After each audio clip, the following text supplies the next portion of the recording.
नमस्कार। देखिए, 1857 का विद्रोह, ये नाम सुनते ही लगता है कि अंग्रेजों के खिलाफ पहला बड़ा मोर्चा वहीं खुला। हाँ, अक्सर यही माना जाता है। लेकिन क्या सच में कहानी वहीं से शुरू होती है?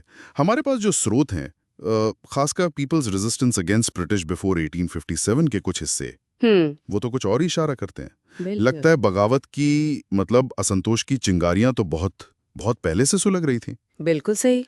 तो आज हम उन्हीं शुरुआती प्रतिरोधों पर थोड़ी बात करेंगे, समझने की कोशिश करेंगे कि ये क्यों हुए, इनका रूप क्या था और इनका क्या महत्व था। हाँ, ये बहुत जरूरी है समझना। चलिए शुरू करते हैं। तो ये जो लोगों का प्रतिरोध है, इसमें कौन लोग शामिल थे? मतलब सिर्फ किसान या नहीं नहीं, सिर्फ किसान नहीं। देखिए, इसमें समाज का लगभग हर वो हिस्सा था जिस पर अंग्रेजी शासन का बुरा असर पड़ रहा था। हाँ, किसान तो थे ही, हाँ, कारीगर थे, आदिवासी समुदाय थे, अच्छा, पुराने शासक वर्ग के लोग, मतलब वो राजा या नवाब जिन्हें हटा दिया गया था, सैनिक थे और यहाँ तक कि धार्मिक नेता भी। सब लोग। हाँ, काफी बड़ा दायरा था। स्रोत बताते हैं कि बनारस में 1810 में, फिर सूरत में 1814, बरेली में 1816, इन शहरों में आम लोगों ने और पुराने अमीर वर्ग ने मिलकर विरोध किया था। इतिहासकार बिपिन चंद्रा ने इनको मुख्य तौर पे 3 हिस्सों में बांटा है। एक तो नागरिक विद्रोह, फिर आदिवासी विद्रोह और किसान आंदोलन। अच्छा, 3 तरह के। हाँ, और इसमें हम मतलब सैन्य विद्रोहों को भी अलग से देख सकते हैं। भले ही सबकी अपनी अपनी तकलीफें थीं, शिकायतें अलग थीं, पर निशाना सबका एक ही था, ये अंग्रेजी हुकूमत। ठीक है, तो ये गुस्सा ये पनपा क्यों? मतलब अंग्रेजों से पहले क्या भारत में लोग विरोध नहीं करते थे अपने राजाओं का? करते थे, बिल्कुल करते थे, पर अंग्रेजी शासन की जो नीतियां थी ना, उनका असर कुछ ज्यादा ही विनाशकारी था, बहुत बड़े पैमाने पर। कैसे? मतलब क्या फर्क था? फर्क ये था कि कंपनी का जो मकसद था वो सिर्फ और सिर्फ पैसा वसूलना था, लगान वसूलना। लोगों की क्या मुश्किलें हैं, उनकी तकलीफें, उससे उन्हें कोई लेना देना नहीं था। पहले के शासक चाहे जैसे भी हों, फिर भी थोड़ा बहुत स्थानीय जरूरतों का, परंपराओं का ध्यान रख लेते थे। यहाँ वो भी नहीं था। और उनका कानून, वो तो सबके लिए बराबर होना चाहिए था ना? कहने को, पर असल में उनका जो कानून था, जो पूरी न्याय व्यवस्था थी, वो भी सरकार और उसके जो साथी थे, जैसे जमींदार, व्यापारी, साहूकार, उन्हीं के फायदे के लिए काम करती थी। अच्छा। तो आम लोगों को लगा कि भाई अब तो कोई सुनने वाला ही नहीं है, उनके पास हथियार उठाने के सिवा कोई चारा ही नहीं बचा। और वो कौन सी खास नीतियां थी जिन्होंने मतलब बिल्कुल आग ही लगा दी? कई थी। एक तो जमीन से जुड़े नए नए कानून ले आए, भारी भरकम टैक्स लगा दिए। नतीजा ये हुआ कि किसान अपनी ही जमीन से बेदखल होने लगे, उनकी जमीनें छिनने लगी। फिर आदिवासियों की जमीनों पे कब्जा करना शुरू कर दिया। जंगलों पर उनके जो पुराने अधिकार थे वो छीन लिए। जंगलों पर अधिकार। हाँ, हाँ। और गांव में जो नए जमींदार और साहूकार उभरे ना अंग्रेजों के सहारे, उनका शोषण बहुत बढ़ गया। अच्छा। और शहरों में कारीगरों का क्या हुआ? उनका भी बुरा हाल था। ब्रिटेन में जो मशीनों से माल बनता था, उसको बढ़ावा देने के लिए क्या किया कि भारत के उद्योगों पर, खासकर जो हाथ से कपड़ा बनाते थे, हथकरघा उद्योग, हाँ, हाँ। उस पर भारी टैक्स लगा दिए। तो वो माल महंगा हो गया, बिकना बंद हो गया। नतीजा, कारीगर बर्बाद हो गए। तो वो कहाँ गए फिर? वो बेचारे शहरों से गांवों की तरफ भागे, खेती में मजदूरी करने लगे। मतलब अर्थव्यवस्था का पूरा ढांचा बिगड़ गया। और जो पुराने राजा नवाब थे? उनकी ताकत तो छीन ही ली थी। तो जो लोग उन पर निर्भर थे, जैसे पुजारी, पंडित, मौलवी, कलाकार, वो भी बेसहारा हो गए। समझ गया। और सबसे बड़ी बात शायद, अंग्रेज शासकों का रवैया।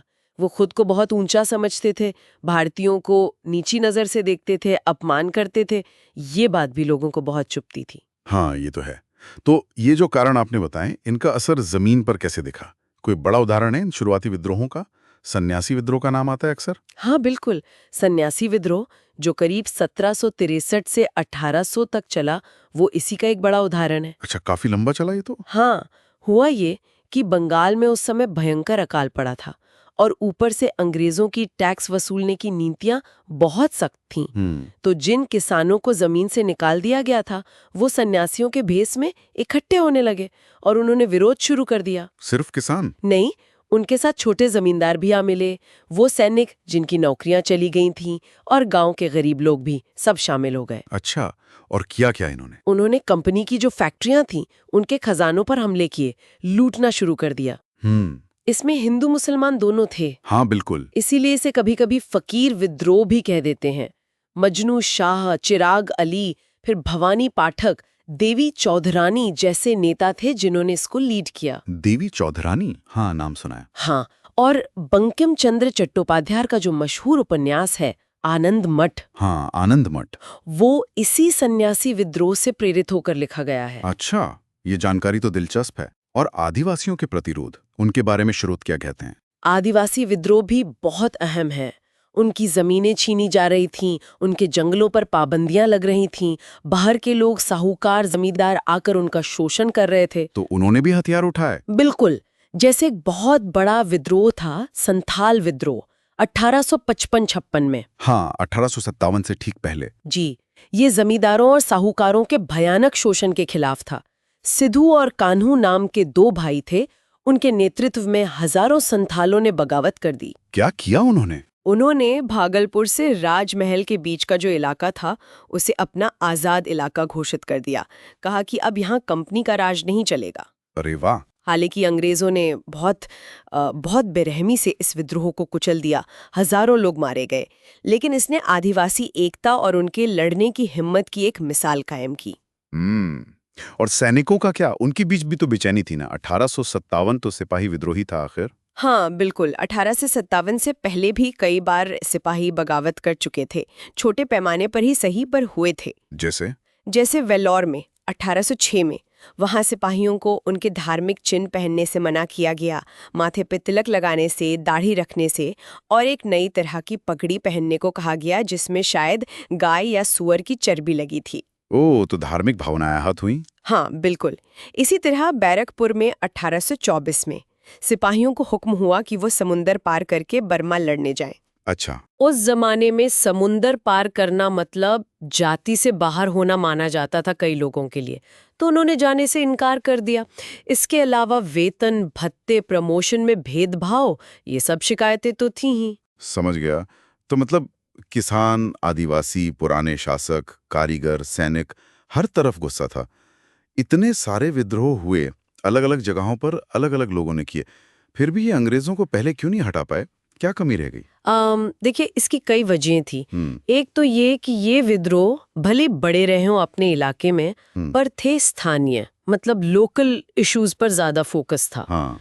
और ये अलग अलग समय पर हुए, कोई एक साथ पूरे देश में फैली हुई लहर नहीं बन पाई। समन्वय नहीं था। बिल्कुल, कोऑर्डिनेशन की कमी थी। दूसरी बात, इनका जो नेतृत्व था वो अक्सर पुराने सामंती वर्ग से आता था। राजे, जमींदार, सरदार। उनकी सोच भी पारंपरिक थी। वो ज्यादातर पुरानी व्यवस्था ही वापस लाना चाहते थे। कोई नया आधुनिक नजरिया या संगठन उनके पास नहीं था। और लड़ने के तरीके? तोपें थीं, एक संगठित सेना थी। हाँ, सैन्य ताकत का फर्क तो था। बहुत बड़ा फर्क था। और अंग्रेजों की कूटनीति भी थी, फूट डालो और राज करो। वो इन विद्रोही गुटों को आपस में लड़ाने में या लालच देकर तोड़ने में माहिर थे। तो ये सब कमजोरियां थीं? जी हाँ, इन वजहों से ये शुरुआती प्रतिरोध अंग्रेजी राज को उखाड़ तो नहीं पाए। तो फिर निष्कर्ष क्या निकलता है? सार क्या इस सब का? सार यही है कि 1857 कोई अचानक हुई घटना नहीं थी। वो कोई आसमान से नहीं टपका था। सही बात है। बल्कि ये उस गहरे असंतोष का नतीजा था, उस गुस्से का चरम था जो पिछले 100 सालों से या उससे भी ज्यादा समय से समाज के अलग अलग हिस्सों में नागरिक विद्रोहों, आदिवासी आंदोलनों, किसान संघर्षों और सैन्य बगावतों के रूप में धीरे धीरे पनप रहा था।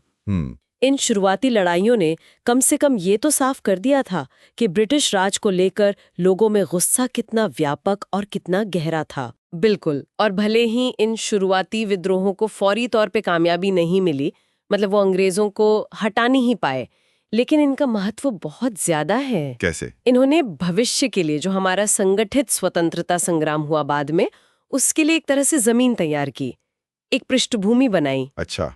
इन्होंने गुलामी के खिलाफ, विदेशी शासन के खिलाफ लड़ने की जो भावना थी, जो चेतना थी, उसको मरने नहीं दिया, उसको जिंदा रखा। ये संघर्ष बेकार नहीं गए। ये बहुत अहम बात है। तो चलिए आज की चर्चा के आखिर में एक सवाल श्रोताओं के सोचने के लिए छोड़ जाते हैं। जरूर।